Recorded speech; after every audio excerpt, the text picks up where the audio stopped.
আর মাদ্রাসায় যারা নিয়মিত পড়ান পড়ে এরা ছাড়া দুনিয়ায় কম সংখ্যক লোক পাওয়া যাবে যে সময়ের অধিকাংশ সময় দিনই কাজে লাগায়। তাহলে আপনাদের বাঁচার উপায় কি? খেয়াল করেন, আপনাদের জন্য একটা সহজ ব্যবস্থা আনতেছি, আপনাদের খেয়াল করা দরকার। আমার ভাই একটা কথা বলে গেছেন শেষ মুহূর্তে, আমি আস্তে আস্তে শুনতেছিলাম। আমি আমার কাজগুলোকে আখিরাত বানাইতে পারি, দুনিয়ার কাজটাই বানাইতে পারি, তাহলে আর কষ্ট হবে না। তখন আমার ঘুম ইবাদত হয়ে যাবে, ওই 24 ঘন্টাই ইবাদত হয়ে যাবে। বলে কেমনে? বলে এটা হলো সুন্নতের পাওয়ার। কিসের পাওয়ারে? কিসের পাওয়ারে? বলে মানে কি? খাওয়া একটা রুটিন কাজ, নিয়মিত করতে হয়। ঘুম একটা রুটিন কাজ, টয়লেটে যাওয়া রুটিন কাজ, নিয়মিত করতে হয়। আমরা আরবিতে বলি আদত। সুন্নতের এমন পাওয়ার, সুন্নত যদি কোনো আদতের সাথে লাগে, সুন্নত যদি রুটিন কাজের সাথে লাগে, তো সুন্নত ওই আদতকে ইবাদত বানায়া দেয়। সুবহানাল্লাহ। বলে মানি বুঝেন নাই? আপনি খাইতে বসছেন, খাওয়ার সময় শুধু একটু চিন্তা করেন আমার নবী কিভাবে খেতেন, বাস ওই তরিকায় খান, তা আপনার খাওয়াটা ইবাদত হয়ে যাবে। ঘুমের সময় একটু চিন্তা করেন আমার নবী কিভাবে ঘুমাতেন, বাস ওই ঘুমটাও আপনার ইবাদত হয়ে যাবে। টয়লেটে যাওয়ার সময় খালি একবার চিন্তা করেন আমার নবী কিভাবে টয়লেটে যেতেন, টয়লেটে যাওয়াটাও আমাদের জন্য ইবাদত হয়ে যাবে।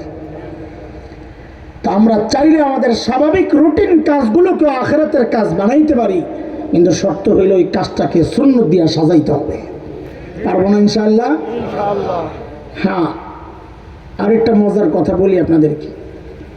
আমি তো আর মজা করে বলতে পারি না, অন্যরা হইলে আরো সুন্দর করে মজা করে বলতে পারতেন। বাকি আমি তথ্যটা দিই আপনাদেরকে। সেটা হইল সুন্নতের উপর চলবো। কেন চলবো যদি জিজ্ঞেস করি, এক একজন এক একটা জবাব দিবেন। ধরে নিলাম সবগুলোই সহি। কেউ বলবেন আল্লাহর ভালোবাসা পাওয়ার জন্য, যেহেতু আসছে কোরআনে যে সুন্নত এর উপর চললে আল্লাহ বলেছেন কুল ইন কুনতুম তুহিব্বুনাল্লাহ ফাত্তাবিউনি ইউহিব্বুকুমুল্লাহ, আল্লাহ তাকে ভালোবাসেন। কেউ বলবেন সুন্নত মানলে আল্লাহ আমাকে মাফ করে দিবেন। কেউ বলবেন সুন্নতের উপর চললে নবীর সাথে জান্নাতে যাব। কেউ বলবেন সুন্নতের উপর চললে নবীর সুপারিশ পাবো। সব ঠিক আছে, আমি একটাকে অস্বীকার করব না, কিন্তু আজকে আপনাদেরকে আরেকটা তথ্য দিই। সেটা হলো দুনিয়া কেন্দ্রিক। সেটা কি? আজকালকার চিকিৎসা বিজ্ঞানীরা বিশেষ করে আমার নবী যে কাজ যেভাবে করেছেন তারা গবেষণা করে দেখেছেন ওই কাজটার জন্য ওই পদ্ধতিটাই হচ্ছে সবচেয়ে উত্তম পদ্ধতি। সুন্নত আপনি এই জন্য মানবেন যে এই কাজের জন্য এর চেয়ে উত্তম পদ্ধতি আর হয় না। যেমন আপনাদেরকে আমি একটা উদাহরণ দিই। শোয়া, মোট 4টা পদ্ধতিতে শোয়া যাইতে পারে। এক চিত হইয়া, এক উপর হইয়া, এক ডান কাঁধে, এক বাম কাঁধে। কোনটা শুইবেন? থাক, হুজুরটা শোনার দরকার নাই, ডাক্তারের কাছে যান। স্যার কোন কাঁধে শোমো, কেমনে শোমো, উঠতে শোমো না চিত হইয়া শোমো? তো যদি ফিজিওথেরাপিস্ট হয় তো আপনাকে প্রথম পরামর্শ দিবে আপনি চিত হয়ে শোবেন না। চিত হয়ে কেন? ওরা বলে দিবে কেন? কারণ আল্লাহ তাআলা আমার মেরুদণ্ডকে বানাইছেন আমার গোটা বডির যে ভারটা নেওয়ার জন্য। এটার মূল গোড়া আমার কাঁধে, কোমরে। মানুষ যখন চিত হয়ে শোয় তখন ধরেন এই জায়গায় এক জোড়া ধরেন আমার, আলহামদুলিল্লাহ, ধরেন আমার হাতটা হচ্ছে মেরুদণ্ড, এখানে এক গোড়া, এখানে এক গোড়া, জয়েন্ট। আমি যদি চিত হয়ে শুই, পুরা ভুঁড়িটাই মেরুদণ্ডের উপর পড়ে, মেরুদণ্ডটা এরকম বাঁকা হয়ে যায়। এতে কি হয়? দুই পাশে টান পড়ে, দুই জোড়ায়।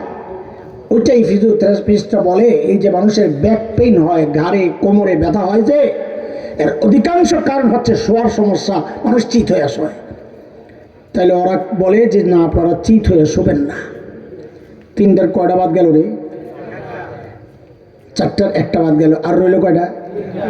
ঠিক আছে স্যার, আমি উপর হয়ে আসব। তো ডাক্তার বলবে ভাই এটা আরো ভয়ঙ্কর। কেন? বলে মানুষের নারী বুড়ি যে আছে না, একটা সেট আছে, এটা এভাবে থাকলে সমস্যা হয় না, এটা চিত হইলেও সমস্যা হয় না। এটা কাজ হইলেও সমস্যা হয় না, সমস্যা হয় উপর হইলে যে কোনো মুহূর্তে ভুঁড়ি পেঁচ লেগে যেতে পারে, এর কারণে একটা মানুষ মৃত্যুবরণ করতে পারে। কারণ সর্বনাশ হলে ওইটাও বাদ। স্যার তাহলে কোনটা সময় কয়টা গেল আগে এটা কর, 4টা থেকে গেল কয়টা, 2টা। ঠিক আছে তাহলে বাম কাঁধে আসুন। ভাই মুসিবত। ডাক্তাররা কয় আমার কথা না, হুজুরের কথা না, সুন্নত না, আমি এমনি বলতেছি। চিকিৎসা বিজ্ঞানীরা কি বলে, বলে বাম কাঁধে শুই স্যার। না না না না, কেন? মানুষের হার্ট থাকে বামে। কোথায়? হার্টের কাজ কি? পাম্পিং করা, গোটা শরীরের রক্ত চলাচল যা আছে সব হার্ট থেকে পাম্পিং হচ্ছে। মানুষ যখন ঘুমায় পাম্পিংটা দুর্বল হয়ে যায়, আস্তে আস্তে করে। কিন্তু যখন বাম কাঁধে ঘুমায় না, তখন ভেতরের সবগুলো যায় হার্টের উপর যখন চাপ দেয়, তখন তার পাম্পিংয়ের পাওয়ারটা আরও কমে যায়। ঘুমের কারণে এমনি দুর্বল, ওই চাপের কারণে আরও যখন দুর্বল হয়, যে কোনো মুহূর্তে একটা দুর্ঘটনা করতে পারে। স্যার চিত হয়েও মানা করলেন, উপরেও মানা করলেন, বাম কাঁধেও মানা করলেন, সমু কোনটা? ডান কাঁধে শো। আমরা কই আরে এটা তো আমার নবী 1400 বছর আগেই বলে গেছেন, শো তো ডান কাঁধে শো। ডাক্তারের কাছে গেছেন, স্যার আর পারি না, ওজন বেড়ে গেছে। জাহাঙ্গীর সাহেব পরামর্শ দেন। এই জাহাঙ্গীর সাহেব আইসা আম করে যে কত সচেতন বানাইছে। এখন আমেরিকার ডাক্তাররাও এখন এই লিফলেট ছাড়ছে, একটা লিফলেট দিচ্ছে। লিফলেটের মধ্যে কিছু পরামর্শ দিয়ে দিছে, যারা ডায়েট কন্ট্রোল করে সমাজের মানুষ, যারা ওজন কমাইতে চায়, বুড়ারা অনেকে ডায়েট কন্ট্রোল বুঝবে না, ওজন কমাইতে চায়, এটা একটা খারাপ জিনিস ওজন। আলহামদুলিল্লাহ আপনারা দোয়া করে। আমি মাঝে মধ্যে রক্ত রুটিন কাজ, এটা রক্ত পরীক্ষা করাই, প্রেশার মাপাই, ডায়াবেটিস মাপাই, কারণ আমার তো সব ফ্রি, সব টেস্টের জায়গা তো সায়েন্স ল্যাবরেটরি, লেবেট পপুলার আরও কতটি আছে সব। তো বড় বড় ডাক্তাররা নামাজ পড়ে তো বলে হুজুর একটু টেস্টটা করালাম, ওনারা আগ্রহ করে টেস্ট করায়। তো দেখে যে রক্ত আলহামদুলিল্লাহ ঠিক আছে, প্রেশার ঠিক আছে, প্রেশার ঠিক আছে, ডায়াবেটিস ঠিক আছে, নাই। একটাই কয় খালি একজন ডাক্তার, ভাইজান ওজনটা কমাইলাম তাহলে সব আপনি একদম ফিট। তো ওজন কেমনি কমাবো? তো নানান পরামর্শ তো। আমেরিকার ডাক্তারদের 5টা পরামর্শ আসছে, 4টা হলো মূল, 4টা না পারলে একটা, খেয়াল করে কাজে লাগবে। ওয়াজ বাদ দিয়ে আরেক জিনিস শুরু করছি। 1 নম্বর হইলে বলে ব্যায়াম করতে হবে, ওজন কমাইতে হইলে কি করতে হবে? 2 নম্বর জিমে যেতে হবে, জিমে ভারী জিনিস উঠাইতে হবে, নামাইতে হবে, জিমে যেতে হবে। জিমেও ব্যায়াম হয়, দৌড়, মানে প্রথমে হলো একটু দৌড়াদৌড়ি করা, জগিং। 3 নম্বর হলো মেডিসিন ইউজ করতে হবে, কিছু মেডিসিন খাইতে হবে চর্বি কমানোর জন্যে। 4 নম্বর খাবার নিয়ন্ত্রণ করতে হবে। কি? খাবার নিয়ন্ত্রণ করতে হবে। আমি বলি 4টার একটাও আমার পক্ষে মানা সম্ভব না। কেন? ব্যায়াম করার সময় কই, ঘুমানোর সময় বানা যাবে না। হ্যাঁ, জিমে যাবো মাথা খারাপ, বাজারে যাইতে পারি না, মেডিসিনের পক্ষে না আমি। কত খানা নিয়ন্ত্রণ করেন, সপ্তাহে রুবেল্লার মতো একটা যদি পড়ে তো খানা নিয়ন্ত্রণ করার কোনো সুযোগ নাই। রুবেল মানিয়ে যে আপনাকে এই ফলাফেন করলে জোর করে খাওয়ায় তো খাওয়ায়, মাঝে মাঝে এমন বিব্রত হয়, হুজুর 1 পিস মুরগি নেওয়াই লাগবে, বারবার আর পারতেছে না, হুজুর মুরগিটা আম্মা পালছে আপনার জন্য, কন্তটা ফেরত দিই কেমনি?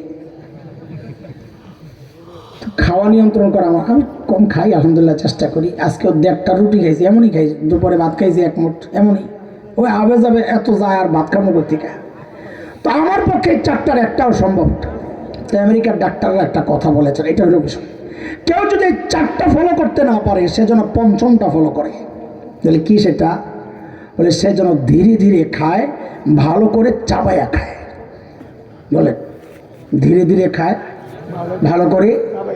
কেন? ওদের কেনটা আগে শুনি, আমাদের কোনো কেন দরকার নাই। ওদের কেন কেন কেন ধীরে খাবো, কেন চাবাইয়া খাবো? তো ওরা বলে কি শুনে, আল্লাহ ক্রাশ ইউনিট বানাইছেন মুখটারে, মানে গুঁড়া করার জায়গা কোনটা? দাঁত দিয়েছেন কোন জায়গায়? আল্লাহ মুখে না পাকস্থলিতে? মুখে। গুঁড়া যা করার করতে হবে মুখে। পাকস্থলীর কাজ হলো হজম করা, এক একটার এক এক কাজ। কিন্তু আমাদের সমস্যা কি জানেন? আমরা বিশেষ করে কোনো অনুষ্ঠানের প্রোগ্রামে যদি যাই, যদি মনে হয় যে ডিশটা নিয়ে যাবে, তাড়াতাড়ি লইয়া গালের মধ্যে গোষ্ঠ এদিক দিয়ে একটা ঢুকায়, এদিক দিয়ে একটা ঢুকা, সবাই পানিতে গিলা গায়ে সবাই না, তখন চাবানোর দায়িত্বটা, ক্রাশ গুঁড়া করার দায়িত্ব পড়ে যায় তখন পাকস্থলীর উপর। আসলে তার কাজ ছিল হজম করা, বেচারা তার দায়িত্ব পালন করবে না, দাঁতের দায়িত্ব পালন করবে। তো আগে দাঁতেরটা করে, তো আস্তে আস্তে আস্তে আস্তে গুঁড়া করে, যেই হজমের দিকে যাবে দেখে যে পটলা আরেকটা নামতাস। এই জন্য আমাদের খাবারগুলো অস্বাস্থ্যকর হয়, ক্ষতির কারণ হয়। আচ্ছা, ধীরে ধীরে কেন খাবে এটা বুঝেন। একটা মানুষের শরীরের একটা চাহিদা আছে যে এই পরিমাণ খাবার যদি সে খায় তার শরীরের চাহিদা মিটবে। আর বেশি খাইলে ক্ষতি, কম খাইলেও ক্ষতি। কম খাইলে বেশি ক্ষতি না, বেশি খাইলে বেশি ক্ষতি। এখন আপনার শরীরের চাহিদা মিটলো কি মিটলো না আপনি বুঝবেন কেমনি? ওইটা ব্রেন থেকে মেসেজ আসে যে আপনার শরীরের খাবার যতটুকু দরকার হয়ে গেছে। ওই মেসেজটা আসতে 17-18 মিনিট লাগে। কত? ওই মেসেজটা ব্রেন যে পায়, ভেতর থেকে দুইটা নোটিশ যায় ব্রেনের কাছে। একটা যায় পেট থেকে, পেটটা যখন একটু একটু ফুলে উপরে কিছু টিস্যু আছে চামড়ার মধ্যে, ওগুলো একটার সাথে একটা লাগতে লাগতে যায়, এখানে মেসেজ যায়। আর চাবাই যে ওখান থেকেও মেসেজ যায়, কয় চাবানি দিয়েছে, জরুরত কয় চাবানিস। ব্রেন যখন মেসেজ পায় যে এই শরীরের খাবার যতটুকু দরকার ঢুকছে, ব্রেন এখানে মেসেজ পাঠায়, রস বাইর হয়, খানার ভাল লাগে না। কিন্তু আমাদের সমস্যা কি? আমাদের সমস্যা হলো 10 মিনিটের মধ্যে খাবার এই পর্যন্ত আয়া পড়ে। তো ব্রেন মেসেজ দিব আপনারা কেমনি? মেসেজ পাওয়ার আগে তো খানাই জায়গায়। আপনি পরীক্ষা করে দেখেন, 10 মিনিট খাইছেন কন্টিনিউ, ফোন একটা আসছে, চলে গেছেন বাইরে, ফোন টোন কইরা 10 মিনিট পরে আবার এসে কি বলবেন? ক্ষুদাটা মরে গেছে। কি ক্ষুদাটা? আসলে ক্ষুদা মরে নাই, খাইছেন 10 মিনিট, ছিলেন 10 মিনিট, এই 20 মিনিটের মধ্যে ইতিমধ্যে মেসেজ আয়া পড়ছে আপনার আর খাওয়া লাগবে না। এখন চিকিৎসা বিজ্ঞানীরা কয় ভালো করে চাবায়া খাবেন স্বাস্থ্যকর খাবার, ধীরে ধীরে খাবেন যেন অতিরিক্ত খাবার না হয়, আপনার ক্ষতির কারণ না হয়। অথচ আমার নবী 1400 বছর আগে খাইতেনি এই পদ্ধতিতে, ধীরে ধীরে খেতেন, ভালো করে চাবায়া চাবায়া খাইতেন। এই জন্য বলছি, যে কোনো কাজ আমার নবীর পদ্ধতি হচ্ছে মানব জাতির জন্য সবচাইতে উত্তম পদ্ধতি। এর ব্যতিক্রম, এর বাইরে অন্য কোনো পদ্ধতি উত্তম হতেই পারে না। এই জন্য আমি সুন্নত পাবো। আমার তো খালি এগুলো কইতেই মন চায়, কিন্তু আসলে সময় যাবে, মূল ইয়া ছুটে যাবে আরেকটা বইলা জাগাত। বাংলাদেশে এটা কম দেখা যায়, উন্নত বিশ্বে বিশেষ করে আপনি যে কোনো সময় দেখবেন রাস্তায় কেউ না কেউ দৌড়াইতেছে। রাত হোক, সকাল হোক, দুপুর হোক, গভীর রাত হোক, কেউ না কেউ দৌড়াইতেছে, জগিং করে, চর্বি খসায়, চর্বি কাটায়। এখন বৃদ্ধরা যখন যায় ডাক্তারের কাছে, বিশেষ করে ফিজিওথেরাপিস্টের কাছে, কোমর ব্যথা, হাঁটু ব্যথা, তো ডাক্তাররা কি বলে? জোয়ানকালেও দৌড়াইছেন যে ক্ষয় হয়েছে, সমস্যা।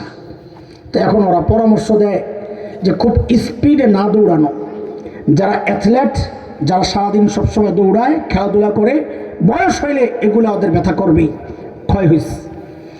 বলে তাহলে ধীরে ধীরে হাঁটি, আস্তে আস্তে করে, আস্তে আস্তে হাঁটলে হবে না, তাহলে চর্বি কাটবে না। তাহলে তো কী করবো? স্পিডে দৌড়ানো যাবে না, ধীরে ধীরে হাঁটাও যাবে না। তো ওরা মাঝামাঝি একটা হাঁটার নাম দিছে ব্রিক্স ওয়াক, মাঝামাঝি হাঁটা। এটা হচ্ছে সবচেয়ে হাঁটার উত্তম পদ্ধতি, চলার উত্তম পদ্ধতি। আহারে, এটা তো আমার নবী 1400 বছর আগে হেঁটে দেখাইছেন। সাহাবায়ে কেরাম বলেন, নবী যখন হাঁটতেন যেন উঁচু জায়গার থেকে নিচের দিকে যাচ্ছেন, একটু দ্রুত হাঁটতেন। আজকের চিকিৎসা বিজ্ঞানী বলে হাঁটার সবচেয়ে উত্তম পদ্ধতি হচ্ছে এটা। কয়টা বলবো আমি আর বলতে রাজি না, কিন্তু যেইটাই আপনি দেখাবেন আমার নবীর সুন্নাহ হচ্ছে ওই কাজের সবচেয়ে উত্তম পদ্ধতি। এই জন্যে সুন্নত শুধু জান্নাতে যাব, এই জন্য তো মানবো অবশ্যই, সুন্নত মানবো আল্লাহর ভালোবাসা পাওয়ার জন্যে, এটা তো অবশ্যই।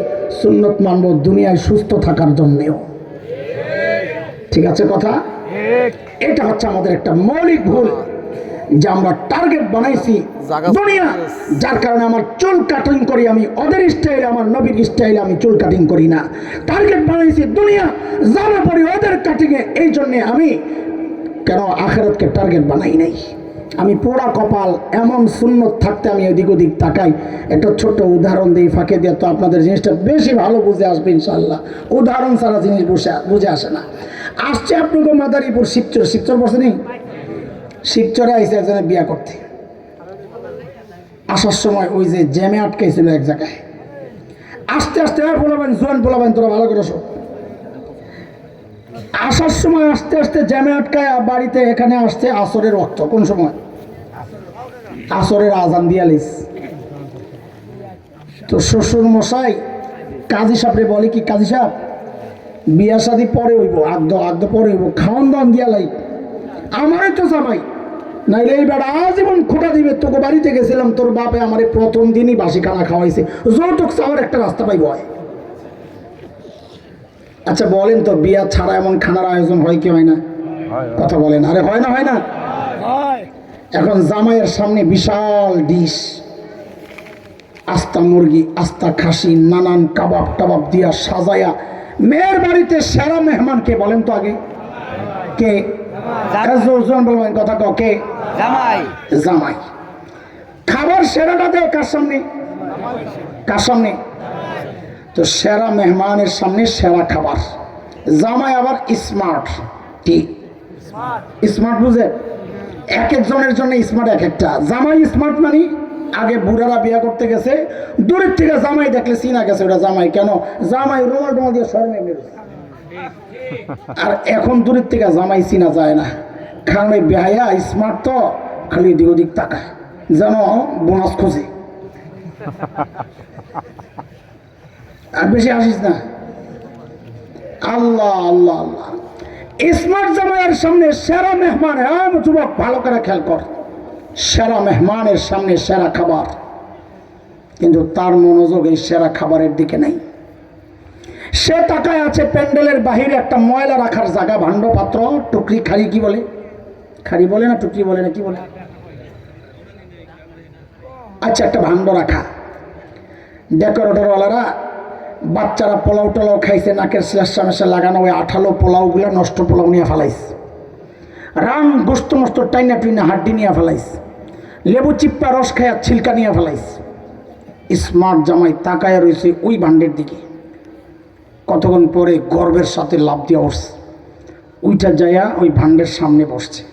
কে? কোন জামাই? স্মার্টটা কইছে। বৈশা ওখান থেকে ওই হাড্ডি একটা লইস, লইয়া পোলাও দুগা মুখে দেয়, আর হাড্ডি গোস্ত নাই চা বানিয়ে দেয়, আর লেবুর সিলকা রস তো নাই, সিলকাটা দেয় কামড়, খাইতেছে খুব গর্বের সাথে। শাশুড়ি জামাইয়ের জন্য একটা স্পেশাল পায়েস রান্না করছে। শ্বশুর কয় এটা আমি পরিবেশন করব, দি আমি নিয়ে জামাইরে দেব। শাশুড়ি কয় দেন ভালো কথা, কিন্তু আমি যে রাঁধছি এটা কইেন, তাহলে একটা ব্যালেন্স থাকে। আচ্ছা, শ্বশুর পেয়ালা নিয়ে প্যান্ডেলের ভিতরে ঢুইকা জামাই খুঁজে পাক, জামাই গেল। পরে দেখে যে জামাই ময়লার ভাণ্ডের সামনে বসে রয়েছে। শ্বশুর এখন এই প্লেট পেয়ালাটা নিয়ে দাঁড়ায় দাঁড়ায় বলে কি, কুত্তার আসনে জামাই কেন? জামাইয়ের আসন খালি কেন? পোলাবেন আমার সাথে মুখস্থ করে এটা, কুত্তার আসনে জামাইয়ের আসন। কুত্তার আসন কেন বললাম? আসলে ওই খাবার, ওই নষ্ট খাবার খাওয়ার কথা কার? কার? কুত্তার।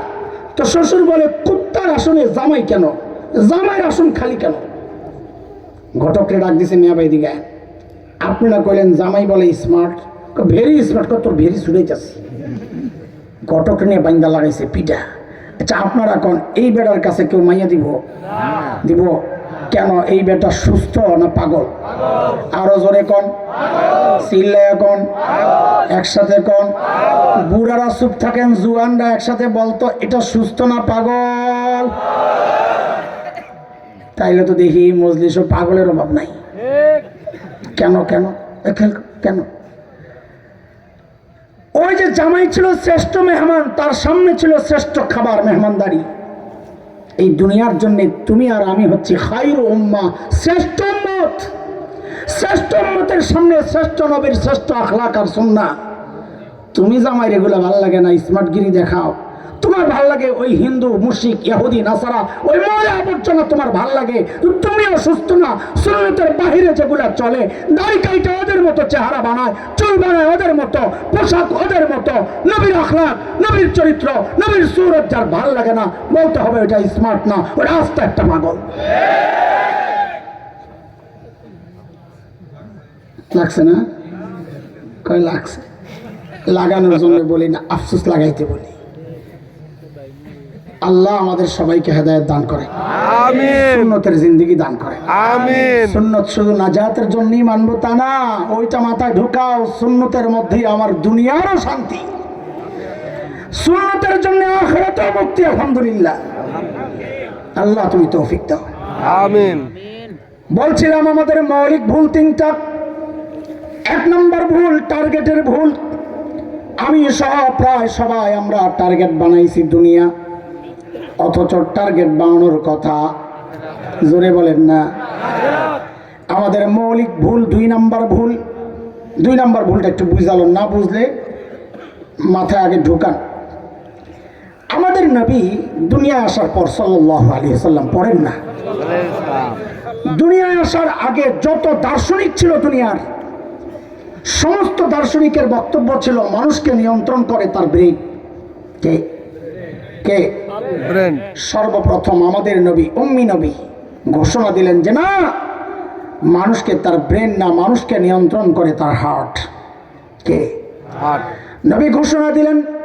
সাহাবী নোমান ইবনে সাবিত বলেন, নোমান ইবনে বাশির রাদিয়াল্লাহু আনহু বলেন, سمعت رسول الله صلى الله عليه وسلم يقول ألا وإن في الجسد مضغة إذا صلحت صلح الجسد كله وإذا فسدت فسد الجسد كله ألا وهي القلب।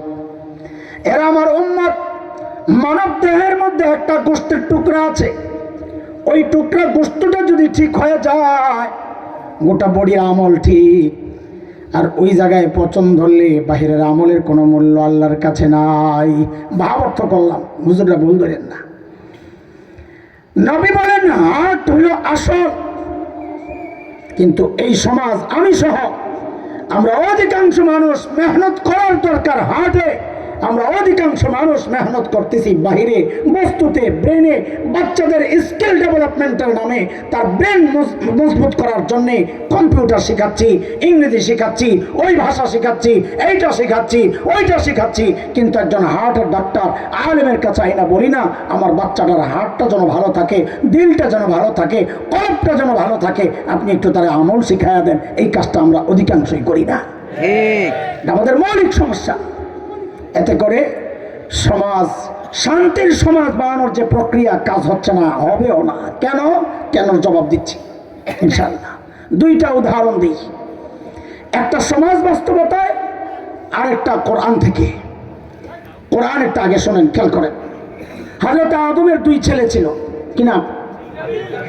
এক ভাই আরেক ভাইকে হত্যা করছে। কে কাকে হত্যা করছে? কাবিল হাবিলকে হত্যা করছে। মাশাআল্লাহ। এই হত্যার আগে 2 ভাইয়ের কিছু কথোপকথন হয়েছে, ওইটা আল্লাহ কোরআনে সূরা মায়েদার মধ্যে এনেছেন। আগে আয়াতগুলো শোনেন, তারপরে বলছি আমি কি কথা। আল্লাহ বলেন, ওয়াতলু আলাইহিম নাবা বনি আদম বিল হক إذ قربا قربانا فتقبل من أحدهما ولم يتقبل من الآخر قال لأقتلنك قال إنما يتقبل الله من المتقين لئن بسطت إلي يدك لتقتلني ما أنا بباسط يدي إليك لأقتلك إني أخاف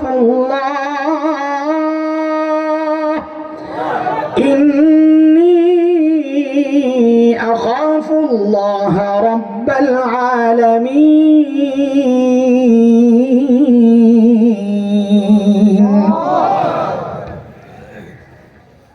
কাবিলের কোরবানি আল্লাহ কবুল করে নাই।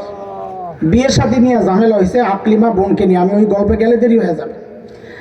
কাবিল কোরবানির প্রসঙ্গে হাইরা দুনিয়ার সব জালেমদের স্টাইল লাগাই দিছে। দুনিয়ার সব জালেমদের স্টাইল হইল নিয়ম মতো যদি জিততে না পারে তো পেশি শক্তি দেখায়, বুঝলেন? কাবিল কয় আমি যেহেতু হাইরা গেছি তোরে মেরলাম। হাবিল কয় আমার কি দোষ? ইন্নামা ইয়াতাকাব্বালুল্লাহু মিনাল মুত্তাকিন, আল্লাহ আমল কবুল করে মুত্তাকিটা। তুই তাকওয়া নাই, তোর গুনাহ করছস, আল্লাহর হুকুম অমান্য করছস, তোর আমল কবুল হয় নাই, দোষ কি আমার? তারপর হাবিল কি বলে? ও ভাই সব, লাইম বাসাত্তা ইলাইয়া ইয়াদাকা লিতাকতুলানি, আমাকে হত্যার জন্য যদি তুই আমার দিকে হাত বাড়াস তো মনে রাখিস মা আনা বিবাসিতি ইয়াদিয়া ইলাইকা লিআকতুলাক, আমি কিন্তু তোকে হত্যার জন্য আমার হাত তোর দিকে বাড়াবো না। কেন? কেনটাই হলো আমাদের মূল পয়েন্ট। কারণ আমি যদি হাত বাড়াই আমার বাবা সিসি ক্যামেরায় আমারে দেখে ফেলবে, আমি ধরা পড়ে যাবো। এটা বলছিল? সিসি ক্যামেরা আছিল? আমি যদি হাত বাড়াই তো র্যাব ধরে নিয়ে আমার ক্রস ফায়ার দিবে, এটা বলছিল? আমি যদি হাত বাড়াই পুলিশ নিয়ে আমার রিমান্ডে দিবে, এটা বলছিল? আমি যদি হাত বাড়াই গোয়েন্দা সংস্থা নিয়ে আয়না ঘরে ঢুকাবে, এটা বলছিল? একটাও বলে নাই। কেন? কারণ আল্লাহ জানেন, হাবিলের মুখ দিয়ে আল্লাহ ওইটাই বের করেছেন যা মানুষকে অপরাধ থেকে রুখে। হাবিল কি বললেন? ইন্নী আখাফুল্লাহ রব্বুল আলামিন, আমি রব্বুল আলামিন ভয় পাই। যে রব্বুল আলামিন ভয় পায় সে অপরাধ করতে পারে না। এই জন্য বলি মেহনত এই বস্তুতে না। আপনারা বলেন আমাকে 20 বছর আগে বাংলাদেশে অপরাধের যে প্রবণতা ছিল এখন বেশি না কম? অপরাধ দমনের যে ব্যবস্থা, অস্ত্র বাহিনী, ব্যক্তি, প্রযুক্তি বাড়ছে না কমছে? বাড়ছে। তাহলে তো উল্টা হয়ে গেল, প্রযুক্তি বাড়ছে, বস্তু বাড়ছে, তাহলে তো অপরাধ কমার কথা। কমে নাই, উল্টা আরো বাড়ছে। কেন? এই বস্তু এগুলা অপরাধ থেকে মানুষকে রোকে না।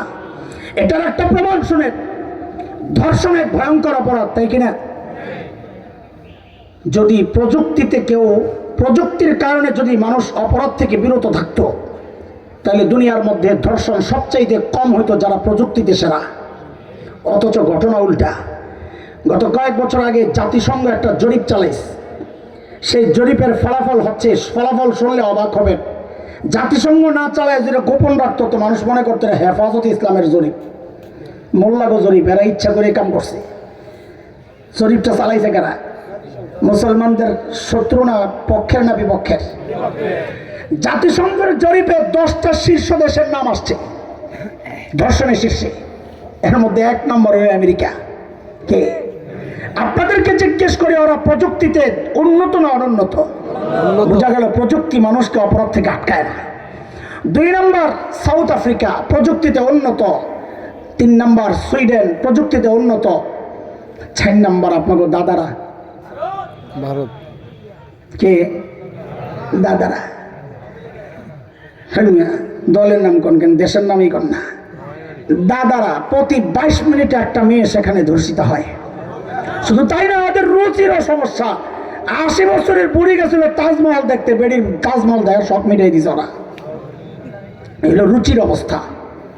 এই জন্য মাঝে মাঝে জিদ করে বলি, এই মানুষগুলা যাদের প্রতি 22 মিনিটে একটা মেয়ে ধর্ষিত হয় যে দেশে, ওই দেশে নুন খাওয়া 5 গোলামরা যখন বাংলাদেশে নারী অধিকারের কথা বলে তখন মনটা চায় জুতার মধ্যে ময়লা লাগাইয়া, তাও কালো ময়লা না, ওইলদা ময়লা লাগায় চেহারার মধ্যে মারতে হবে। এই সমস্ত অসভ্যর খবিশা বাংলাদেশ দখলের হুমকি দেয়। আমি বলি কি ওদেরকে, বাংলাদেশ দখল করার আগে নিজেকে হাগার চাকা ঠিক করো। আমরা নিজের চোখকে দেখে আসছি।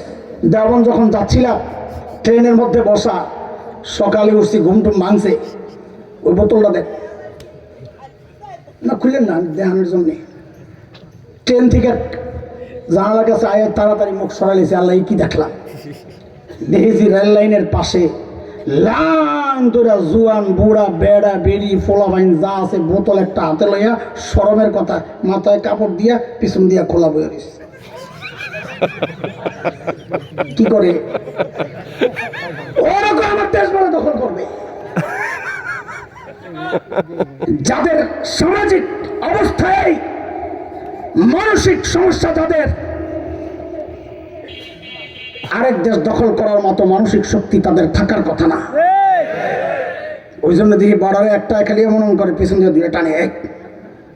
আমরা বলি ওয়েলকাম, আয় না, আয় আয়, ছোটবেলা থেকে যে জেহাদি চেতনা লালন করতেছি, বাস্তবায়নের সুযোগ তো পাচ্ছি না। একবার আইসা দেখ মুসলমান কি জিনিস। আমাদের ইতিহাসটা পড়ে আসিস, নিজেদের জন্য ভালো হবে।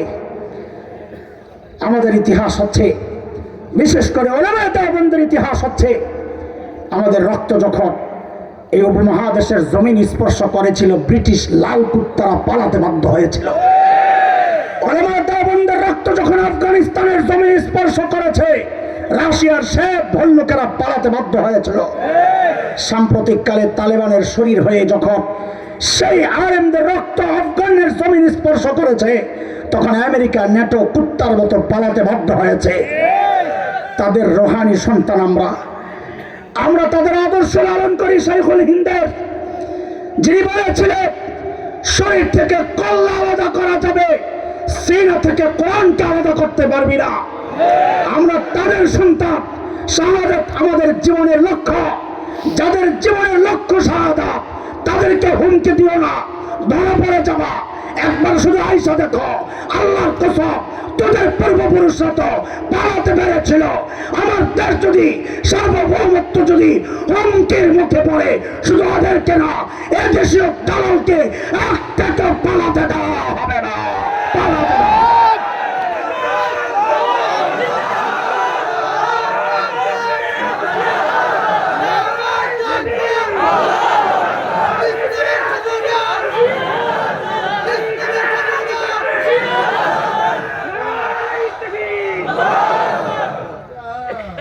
চার নম্বর গেল দাদারা, 5 নম্বর ব্রিটেন, 6 নম্বর কানাডা,